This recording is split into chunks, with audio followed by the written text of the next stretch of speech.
नमस्कार मित्रों, आज का जो हमारा सब्जेक्ट है वो है importance of light in vastu. अगर लाइट के प्रिंसिपल को हम समझ जाते हैं, वास्तु में चैनलाइज करना समझ जाते हैं, तो हमारे वास्तु के बहुत सारे दोष को हम अपने से ही ठीक कर सकते हैं। सिंपल सी बात है, सुबह का सूर्य का प्रकाश जो है, सनलाइट है, हमको एक हेल्दी इन्वायरमेंट क्रिएट करके देती है।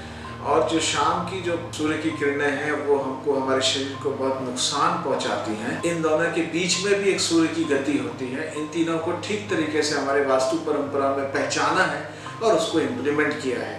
इसीलिए हम सूर्य का जो सुबह का प्रकाश है, जिसको ठीक से समझें तो वो इंफ्रारेड रेज होती हैं, जिसमें ताकत होती है हीलिंग की, जिसमें ताकत होती है बहुत सारी डिजीज़ को हील करने की, जिसमें ताकत होती है बहुत सारे डिजीज़ को ठीक करने की। तो अगर इस ऊर्जा को हम घर में प्रवेश करने देते हैं तो घर में एक बहुत अच्छा चैनलाइज होती है एनर्जी, जो ये कहती है कि बॉडी को हील होना चाहिए। प्राण शक्ति का उद्भव, प्राण शक्ति का जो प्रभाव है बहुत ज़्यादा मात्रा में घर में बढ़ जाता है। और उसके बाद जैसे ही 10 बजे के बाद, 11 बजे के बाद सन का मूवमेंट होता है, खासकर गर्मी के दिनों में, वो इतना तीव्र प्रकाश होने लगता है जो अल्ट्रावायलेट रेज के रूप में कन्वर्ट होता है। और शाम होते होते यही प्रकाश पूरी तरह अल्ट्रावायलेट रेज में कन्वर्ट हो जाता है। जैसे आप यदि इसमें पढ़ेंगे तो वो 3 प्रकार की होती हैं, UAB, UAC और UAE।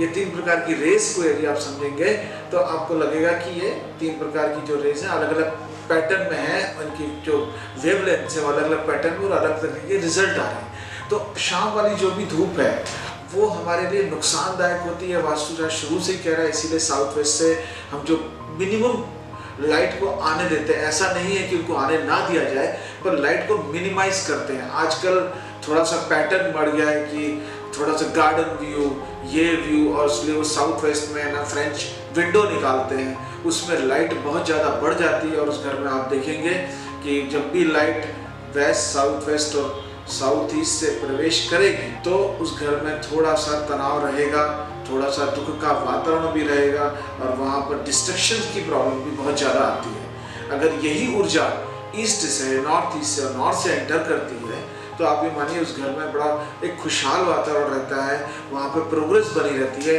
वहाँ पे पीस भी बनी रहती है और विकास भी हमको देखने को मिलता है।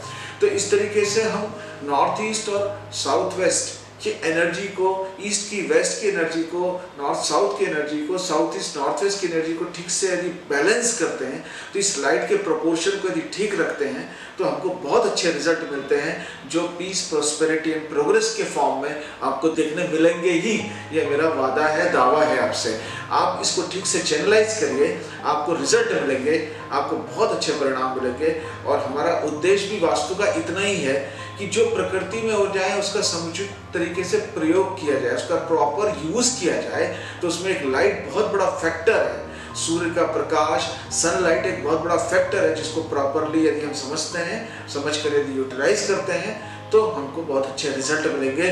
जो हमारी इच्छाएं हैं वो पूर्ति के लिए भी वास्तु एक संदेश देता है। तो ऐसा तो नहीं कहता है कि हर आदमी की हर इच्छा पूरी होगी, पर एक वो वातावरण बन जाएगा जिससे आपकी सारी इच्छाओं की पूर्ति होने के संकेत आपको प्राप्त हो जाएंगे। और ये आपकी पीस, प्रॉस्पेरिटी एंड प्रोग्रेस में बदल जाता है। यदि हम इसको चैनलाइज नहीं करते तो यही डेथ, डिस्ट्रक्शन और डिप्रेशन में कन्वर्ट हो जाता है। तो हमारी बुद्धिमानी है कि यदि सनलाइट को प्रॉपर चैनलाइज करें। और भी बहुत सारे फैक्टर्स हैं, पर ये बहुत बड़ा फैक्टर है क्योंकि ये आपके हाथ में नहीं है। हाँ, उसको अपने घर में कितना आने देना और कितना नहीं आने देना ये आपके हाथ में है। तो ज़्यादा लाइट को आप नॉर्थ ईस्ट, ईस्ट से आने दीजिए, साउथ ईस्ट, साउथ और साउथ वेस्ट की लाइट को मिनिमाइज कर दिए। उस घर में आपको एक बड़ा डिवाइन इन्वायरमेंट मिलता है, और जो क्लॉकवाइज एनर्जी क्रिएट होती है वो आपको ऊर्ध्व गति, आपकी प्रोग्रेस को सुनिश्चित कर देती है।